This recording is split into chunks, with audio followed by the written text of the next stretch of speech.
আমি এখন ছাদে এসেছি, দুদিন পর ছাদে আসলাম। ছাদে এসে দেখি ছাদের হালত কি, দেখো তোমার দিকে দেখো। ছোট ছোট ডগি উঠে এসেছিল, উঠে এসে আমি যে এখানে মেথি শাক শুকনা করতে দিয়েছিলাম, আমার এই যে সার সবকে ঘেঁটে ঘুঁটে পায়খানা করে, এই দেখো এই যে সার টাট সব দিকে চিকচিকা থেকে ছিঁড়ে ঘেঁটে ঘুঁটে চারদিকটা আমার ছাদটা কি অপরিষ্কার করে রেখে গেছে।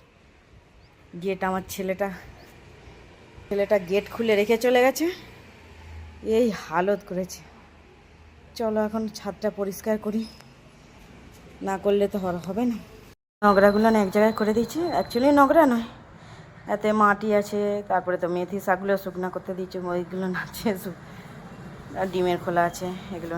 এবারে এই বস্তাটার মধ্যে আর ওই বস্তাটার মধ্যে ভরিয়ে তারপর জামা কাপড়গুলো রোদে দেবো।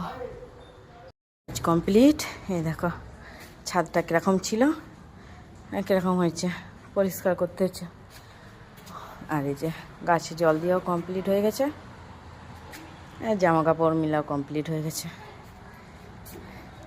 চলো এবারে নিচে যাই, পুরো ঘেমে গেছি, পাসিনা হয়ে গেছে। এবারে নিচে যাই কি করছে দেখি। আমার ছাদটা পরিষ্কার হয়েছে, এখনও সিঁড়িটা পরিষ্কার করতে হয়। দেখো জায়গায় পায়খানা করে রেখেছে, এই যে এইখানে পায়খানা করেছে, ছাদেও পায়খানা করেছিলাম, পরিষ্কার করেছি।